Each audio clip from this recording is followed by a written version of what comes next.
नमस्कार। आकाशवाणी जयपुर अजमेर से प्रस्तुत हैं प्रादेशिक समाचार।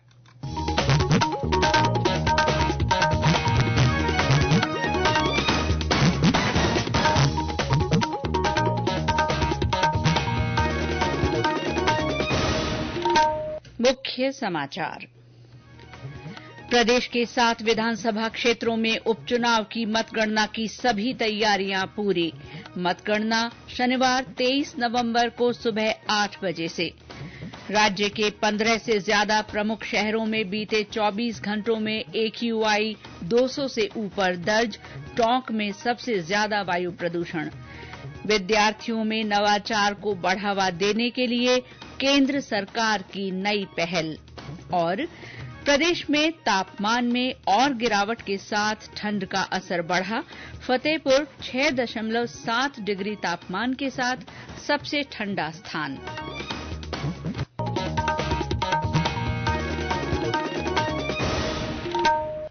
समाचारों के साथ मैं शीला चावला। और अब समाचार विस्तार से। प्रदेश के 7 विधानसभा क्षेत्रों झुंझुनू, रामगढ़, दौसा, देवली, उनियारा, खींवसर, सलूंबर और चौरासी में उपचुनाव की मतगणना की सभी तैयारियां पूरी हो गई हैं। मुख्य निर्वाचन अधिकारी नवीन महाजन ने बताया कि मतगणना शनिवार 23 नवंबर को सुबह 8 बजे से शुरू होगी। इस दौरान 3 स्तर की सुरक्षा व्यवस्था रहेगी। 98 टेबल्स पर 141 राउंड में ईवीएम के मतों की गिनती की जाएगी। पोस्टल बैलेट के माध्यम से डाले गए मतों की गणना सबसे पहले होगी। इसके लिए 39 टेबल्स लगाई गई हैं। मतगणना स्थलों पर सीसीटीवी कवरेज और वीडियोग्राफी की व्यवस्था की गई है। मीडिया सेंटर में एलईडी स्क्रीन पर मतगणना के रुझान और परिणाम प्रदर्शित किए जाएंगे। मुख्य निर्वाचन अधिकारी की वेबसाइट और निर्वाचन आयोग के मोबाइल ऐप वोटर हेल्पलाइन पर भी मतगणना के रुझान और परिणाम उपलब्ध रहेंगे। प्रदेश में तापमान में गिरावट के साथ वायु प्रदूषण भी लगातार बढ़ता जा रहा है। राज्य के 15 से ज्यादा प्रमुख शहरों में बीते 24 घंटों में वायु की गुणवत्ता खराब मापी गई है। केंद्रीय प्रदूषण नियंत्रण मंडल की ओर से आज जारी की गई रिपोर्ट के अनुसार प्रदेश के कई शहरों में पिछले 24 घंटों में वायु गुणवत्ता सूचकांक AQI 200 से ऊपर दर्ज किया गया है। टोंक में सबसे ज्यादा वायु प्रदूषण रहा, जहां औसत AQI 333 मापा गया। इसके अलावा भीलवाड़ा का AQI भी 291 दर्ज किया गया है। राजधानी जयपुर में AQI 274, चूरू में 265, झालावाड़ में 262 और भिवाड़ी में 261 AQI रिकॉर्ड किया गया। इनके अलावा बारां, बीकानेर, बूंदी, चित्तौड़गढ़, हनुमानगढ़, कोटा, नागौर, सवाईमाधोपुर और सीकर में भी वायु गुणवत्ता का स्तर खराब रहा है।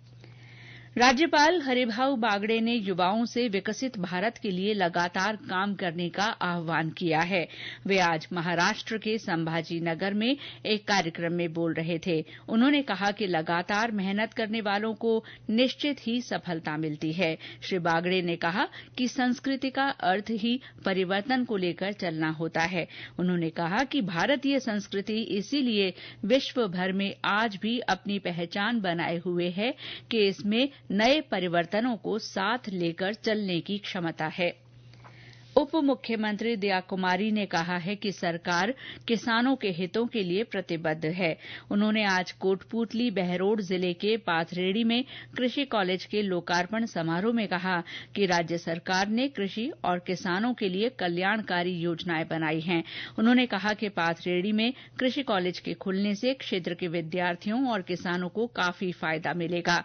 दया कुमारी ने राइजिंग राजस्थान को लेकर कहा कि प्रदेश में 25 लाख करोड़ रुपए के MOU हुए हैं और सरकार इन सभी को धरातल पर उतारेगी। उप मुख्यमंत्री ने कहा कि राजस्थान को विकसित प्रदेश बनाना सरकार की प्राथमिकता है। कार्यक्रम में जयपुर ग्रामीण सांसद राव राजेंद्र सिंह सहित कई जनप्रतिनिधि मौजूद रहे। केंद्रीय संस्कृति और पर्यटन मंत्री गजेंद्र सिंह शेखावत कल नई दिल्ली में आयोजित एक समारोह में वर्ष 2022-23 के लिए उस्ताद बिस्मिल्लाह खां युवा पुरस्कार प्रदान करेंगे। कुल 82 युवा कलाकारों को उस्ताद बिस्मिल्लाह खां युवा पुरस्कार से सम्मानित किया जाएगा। राजस्थान से अंतर्राष्ट्रीय भपंग वादक यूसुफ खां को उस्ताद बिस्मिल्लाह खां युवा पुरस्कार से सम्मानित किया जाएगा। यूसुफ खान ने 20 देशों में भपंग वादन की प्रस्तुति देकर अंतर्राष्ट्रीय स्तर पर इस कला को नई पहचान दिलाई है। संगीत नाटक अकादमी ने वर्ष 2006 में 40 वर्ष की आयु तक के युवा कलाकारों के लिए भारत रत्न उस्ताद बिस्मिल्लाह खां के नाम पर इस पुरस्कार की शुरुआत की थी। इस पुरस्कार का उद्देश्य देश के संगीत, नृत्य, नाटक, लोक और आदिवासी कला रूपों और अन्य संबद्ध प्रदर्शन कला रूपों के क्षेत्र में युवा कलाकारों को प्रोत्साहित करना है। युवा पुरस्कार में 25,000 रूपये नकद, एक पट्टिका और अंग वस्त्रम दिया जाता है। प्रदेश के विभिन्न जिलों में आज जन समस्याओं की सुनवाई की गई। जैसलमेर में जिला स्तरीय जन सुनवाई में जिला कलेक्टर प्रताप सिंह ने लोगों की समस्याओं को सुनते हुए संबंधित अधिकारियों को उनके शीघ्र निपटारे के निर्देश दिए। चित्तौड़गढ़ में जिला कलेक्टर आलोक रंजन की अध्यक्षता में जिला स्तरीय जन सुनवाई आयोजित की गई। इस दौरान जिले के विभिन्न स्थानों से आए लगभग 40 मामलों की सुनवाई हुई। जिला कलेक्टर ने अधिक समय से लंबित मामलों के शीघ्र निपटारे के निर्देश भी दिए। इसके अलावा सतर्कता समिति में दर्ज प्रकरणों पर भी चर्चा की गई।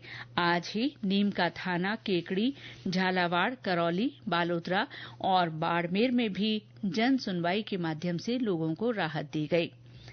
ये समाचार आकाशवाणी जयपुर अजमेर से प्रसारित किए जा रहे हैं।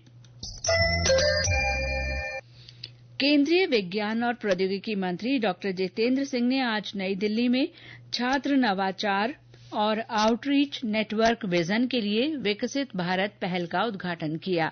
इस पहल का उद्देश्य वंचित बच्चों में शिक्षा, कौशल विकास और नवाचार को बढ़ावा देना है। उन्होंने बताया कि ये पोर्टल दूर दराज के क्षेत्रों में रहने वाले लोगों के लिए मार्गदर्शन और प्रशिक्षण तक पहुंचने के लिए एक प्रवेश द्वार के रूप में काम कर सकता है। श्री सिंह ने कहा कि विजन जैसी पहल विजन इंडिया 2047 के तहत देश की आकांक्षाओं को साकार करने का अभिन्न अंग है, जिसका उद्देश्य भारत को प्रौद्योगिकी, शिक्षा और आर्थिक विकास में वैश्विक नेता के रूप में स्थापित करना है। केंद्रीय जल शक्ति राज्य मंत्री डॉक्टर राजभूषण चौधरी ने आज जैसलमेर में जल जीवन मिशन के कार्यों का अवलोकन किया। उन्होंने फतेहगढ़ पंचायत समिति के कोडियासर गांव में जल जीवन मिशन के तहत हुए घर घर जल कनेक्शन के कार्य का जायजा लिया। इस दौरान उन्होंने लाभार्थियों के घर जाकर नल से पेयजल सप्लाई के काम को देखा। डॉक्टर चौधरी ने कहा कि जल जीवन मिशन का उद्देश्य 2024 तक देश के सभी दूर सुदूर गांवों के हर घर तक साफ पेयजल पहुंचाना है। इसके अलावा राज्य मंत्री ने डाबला ग्राम पंचायत में राजीविका के तहत संचालित CFL का निरीक्षण किया और वहां पर स्वयं सहायता समूह द्वारा करवाए जा रहे हैंडीक्राफ्ट के कार्यों का अवलोकन किया। उन्होंने महिला स्वयं सहायता समूहों की हौसला अफजाई की और इस कार्य से उनको मिल रहे रोजगार के बारे में फीडबैक भी लिया। और अब मौसम। प्रदेश में तापमान में गिरावट के साथ ठंड का असर बढ़ने लगा है। बीती रात राज्य के 10 से ज्यादा स्थानों पर न्यूनतम तापमान 10 डिग्री सेल्सियस से नीचे मापा गया है। मौसम केंद्र जयपुर की ओर से जारी रिपोर्ट के अनुसार माउंट आबू में रात का तापमान 5 डिग्री सेल्सियस रिकॉर्ड किया गया।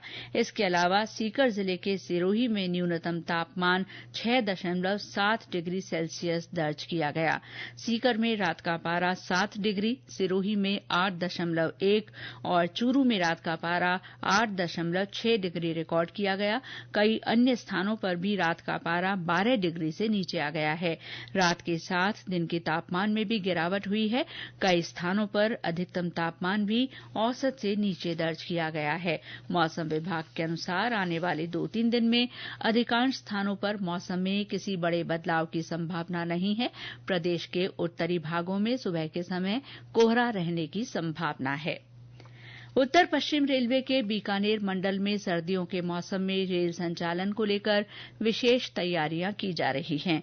सर्दियों के मौसम में कम तापमान से रेल लाइनों के सिकुड़ने और कोहरे में रेल संचालन को लेकर विशेष योजना बनाई गई है। वरिष्ठ मंडल वाणिज्य प्रबंधक भूपेश यादव ने बताया कि मंडल में कुल 287 यात्री गाड़ियों और 120 मालगाड़ियों में लोको पायलट्स को फॉग डिवाइस दी जाएगी, जो कोहरे के समय सिग्नल के संबंध में सही सूचना देंगे। फॉग डिवाइस सिग्नल से लगभग 2000 मीटर पहले ही लोको पायलट को सूचित करना शुरू कर देते हैं। इससे लोको पायलट अपनी गाड़ी की गति को पहले से ही नियंत्रित कर सकते हैं। इसके अलावा रेल पटरियों पर रात के समय गश्त को बढ़ाया जाएगा, ताकि सर्दी में पटरी में फ्रैक्चर की तुरंत सूचना मिल सके और खतरे की स्थिति को टाला जा सके। सिरोही जिले के शिवगंज में आज विकसित भारत एट 2047 मल्टीमीडिया प्रदर्शनी का शुभारंभ हुआ। 2 दिन की इस प्रदर्शनी का उद्घाटन जिला प्रमुख अर्जुन राम पुरोहित ने किया। इस मौके पर सरकार की विभिन्न योजनाओं की जानकारी दी गई और योजनाओं से संबंधित चित्रों की प्रदर्शनी लगाई गई है। जयपुर के जवाहर कला केंद्र और मध्य प्रदेश शासन संस्कृति विभाग की ओर से 100वें तानसेन समारोह का आयोजन किया जा रहा है। कल शाम 3 से 4 बजे तक तानसेन केंद्रित संगोष्ठी होगी। इसमें प्रसिद्ध ध्रुवपद गायिका प्रोफेसर डॉक्टर मधु भट्ट तैलंग, सुरबहार वादक डॉक्टर अश्विन दलवी और वरिष्ठ संस्कृति कर्मी और कला समीक्षक डॉक्टर राजेश व्यास विचार रखेंगे। शाम 6 बजे से केंद्र के रंगायन सभागार में वादन और गायन की प्रस्तुति होगी। पंडित प्रवीण और चैताली शेविलकर वायलिन वादन की प्रस्तुति देंगे। रामेंद्र सिंह सोलंकी तबले पर संगत करेंगे। डॉक्टर प्रवीण और श्रुतिशील उद्धव तबला वादन करेंगे। उनके साथ पंडित धर्मनाथ मिश्र हारमोनियम पर संगत करेंगे। और अंत में मुख्य समाचार एक बार फिर। प्रदेश के 7 विधानसभा क्षेत्रों में उपचुनाव की मतगणना की सभी तैयारियां पूरी। मतगणना शनिवार 23 नवंबर को सुबह 8 बजे से। राज्य के 15 से ज्यादा प्रमुख शहरों में बीते 24 घंटों में AQI 200 से ऊपर दर्ज। टोंक में सबसे ज्यादा वायु प्रदूषण। विद्यार्थियों में नवाचार को बढ़ावा देने के लिए केंद्र सरकार की नई पहल। और प्रदेश में तापमान में और गिरावट के साथ ठंड का असर बढ़ा। फतेहपुर 6.7 डिग्री तापमान के साथ सबसे ठंडा स्थान। इसके साथ ही प्रादेशिक समाचार बुलेटिन समाप्त हुआ। नमस्कार।